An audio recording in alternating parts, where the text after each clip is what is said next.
And as soon as I started that, like literally as soon as my mind thought about that, the light was coming back, man. And then it just like started opening up, and then the trip just fully came on, and I was like, whoa! Fully got thrust into it. Once I was like, yes, let's do this. And it was just like, definitely just like the most intense thing. And so there were some people that I went on that trip with. I've never seen those guys again. But I know that if I saw them, man, I would just feel that extra little special, like, inkling to want to just talk to them, or at least, you know, see if I can help them out with something or whatever. Like, if I ever see those guys again, you know what I mean? It's like that, I will feel sentimentally connected to them.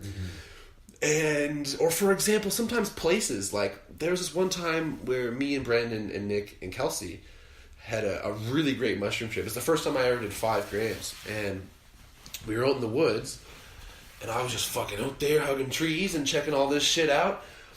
And ever since then, man, if we drive by that little patch of wood, I just look at it. I just look over there, and I just look at that area of the woods, and I'm like, yeah. And like, I'm just drawn to it, you know what I mean? It's like, and tons of things like that. Like, places that I've done psychedelics, I never forget. And when I go back there, if I'm sober, if I'm not, I have a sense of, like, connection with even that place or that person or whatever.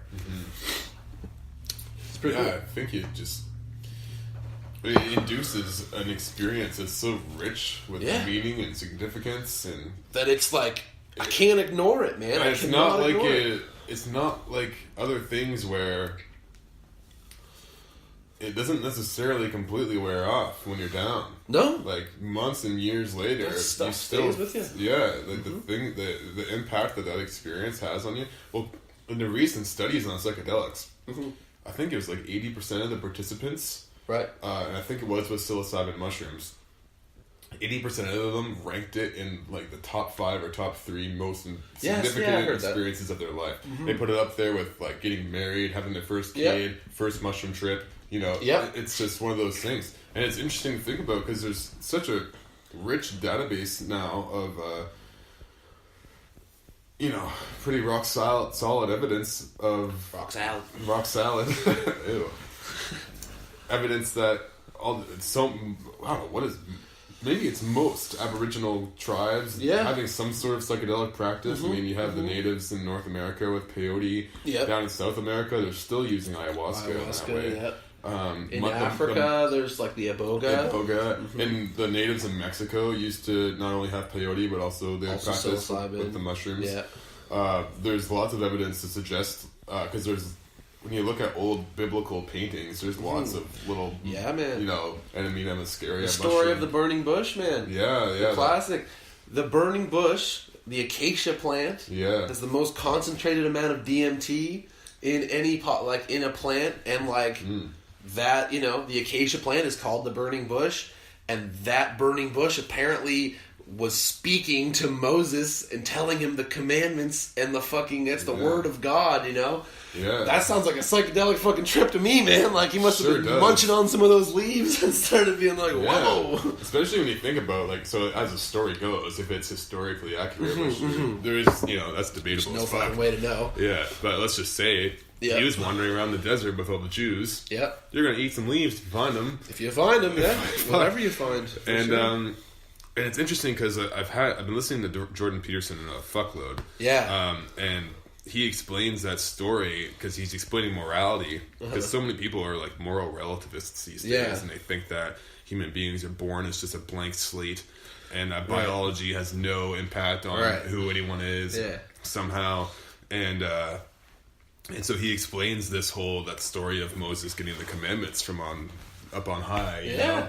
And so a lot of the recent studies in regards to animal social behavior with rats and like wolves, any social animal.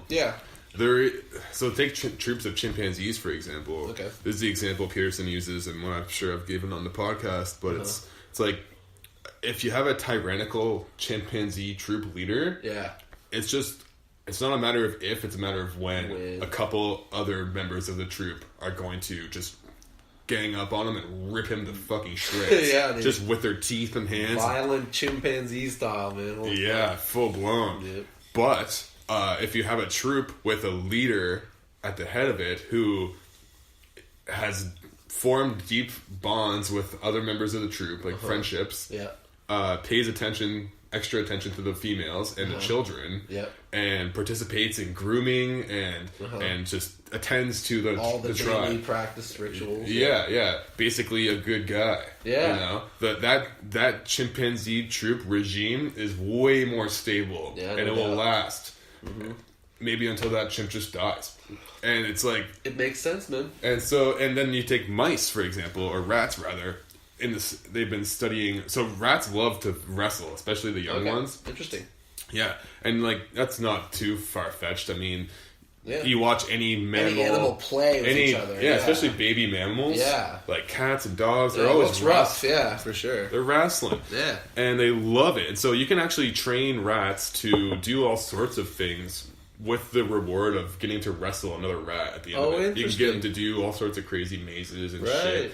And so they were doing this, and then they get to a pin where there's another rat where they will fight. Yeah. And they literally wrestle like American style. Like one rat will pin the other down, and that's how he wins. Yeah. And they literally pin each other like that. Yeah. So when they're babies, they're just playing, right? Right. I'm sure there must be some sort of dominance disputes that play themselves out in that way when they're older.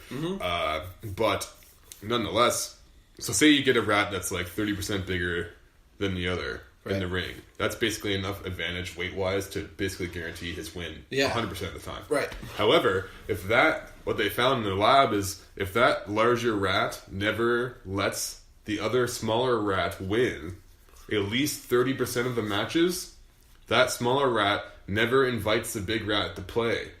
Right. And then if that happens enough times, that big rat never gets to be part of the social group. Right. And that's a big deal if you're a social animal. That's right. You don't get to be in the group. You don't get to play with the other animals. Feels bad. Feels bad. You're ostracized. You're an outcast. You're an outlier. You're like, get the fuck out of here. You're a dick. Yeah. You know? And so that's in rats. Yeah. Like, rats are some of the oldest mammals that ever. And so, basically, the point that Pearson's making is, like, morality isn't some human construct. No. It's embedded in nature. Instinctual. Yeah, it's part of the deal. Yeah. And so, that's why the moral relativists are completely wrong. Yeah. So anyways, when he's describing the story of Moses and everything, receiving the commandments, and this is another quality of a psychedelic trip where you just have these revelations. Yeah. It just seems so true. It really winds up right clear for you, and it's like... Yeah, and it just hits you so hard, like, I understand. I have a really great story of a friend's trip. Nice. That's something like that. But I'll tell that after. So basically, he's explaining how the commandments... Or, don't kill, don't steal, be good to your neighbor, blah, blah, blah, all these things.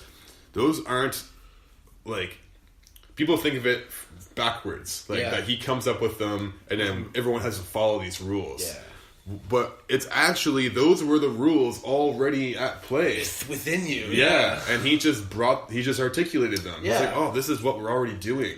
Yeah. And that's the story. And so maybe he was tripping on fucking drugs, and he was like, oh, this is what we're doing. This is what we're doing. This is obvious. Yeah. Totally, man. I mean, like, it sounds like someone describing a psychedelic trip. Mm-hmm. There's lots of, like, biblical things, man. There's lots of things in the Indian traditions, too, like the old Vedic texts, which are, like, kind of the foundation of Hinduism and yoga and stuff. Okay. At least that's as far as my understanding of it is. Yeah. There's lots of similar symbolism and imagery and evidence that points towards psychedelic use as well. And it's interesting because there seems to be a lot of public interest in spirituality, and lots of people, like, yoga is just taking over the world, it seems, and commercialized. Yeah, for sure. That's for sure. I mean, half the time I'm on Instagram and I follow a lot of yoga pages, and I can't quite tell if they're not pornographic in some way, because they just show these amazing looking women almost wearing nothing doing these poses, and I I don't know how authentic the whole ethic of it is, because those pics are going to get you lots of likes. Man. Well, they do, yeah, and you can capitalize on that. Fuck, if I was a gorgeous woman, I would capitalize on it. I mean, it's available. It's available, and people will pay lots of money for that. But I mean, you kind of sell your soul at the same time. Yeah, that's definitely a big moral question. For sure. Which makes me wonder about the original ethic of these traditions, because it seems like they were informed. There's lots of evidence to assume that they were afforded to people via psychedelic trips of some sort. And, you gotta wonder, like, can we have these real traditions in the spirit that they're meant to be in without some sort of psychedelic influence perspective? Because psychedelics give it to you. Here you go. This is the shit. Doesn't matter who you are. Doesn't matter what you got going on. Like. Yeah. So I just kind of wonder, especially when I'm in class sometimes, I don't mean to call anyone out in specific, but it's just like the way the things that the teachers are trying to teach, I wonder how deeply they really feel and understand these things, because, well, I'm sure they do feel it rather deeply. Yeah. But there's definitely lots of things in the writings that you just can hardly make any sense of sometimes, unless you have like the reference of a psychedelic trip to be like, well, that just sounds like that. Exactly. And for this typical sober mind, I mean, and the other thing that's really weird about it, and I learned this reading Rick Strassman's DMT, the spirit molecule. Yeah. He really goes into the pharmacology of the psychedelic trip, which is pharmacology, as I understand it, is basically how a drug gets utilized by the body and what it does to the body. It's basically the study of what drugs will do to you. Right. So basically, when you do something like psilocybin mushrooms, there are these. So you have like this blood-brain barrier that it allows certain things in your brain and doesn't allow other things in your brain. Obviously, your brain can still be poisoned, and I don't know much about the science. Maybe things can mimic other molecules and get access. Get in that way. But say you get psilocybin in your bloodstream.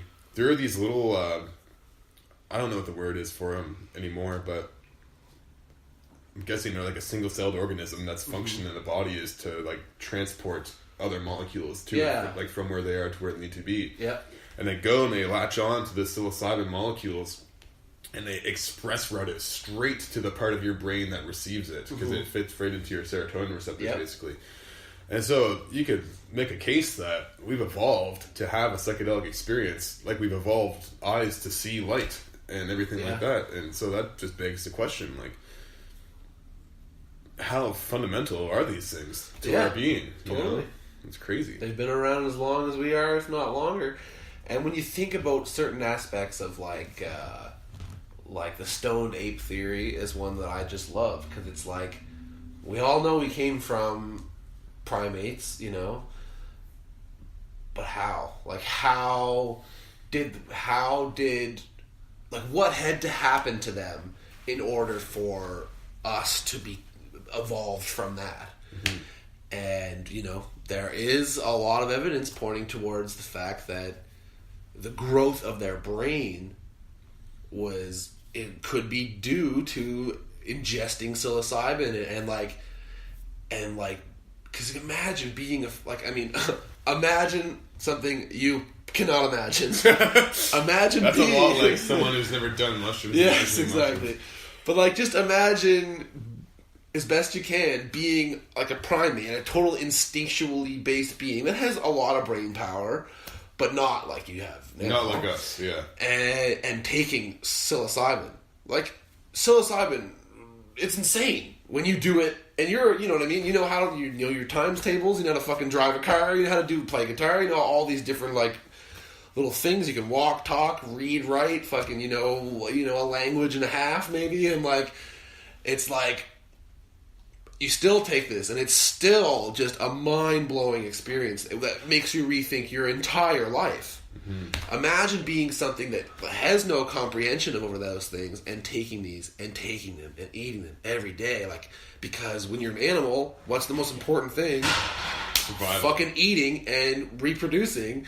So it's like, when you find a reliable food source, you fucking go there every day and you fill your face up full. You know what I mean? Like, because you don't know when you're going to get to eat again. So, just eating these mushrooms all damn day and just fucking having their minds just be constantly exploding with potentially possibilities like that are way so far outside their potential like grasp on it at all that eventually they're just putting their brains to the test, man. Like they're just they're giving their brains the most intense workout of all time every day. Mm-hmm.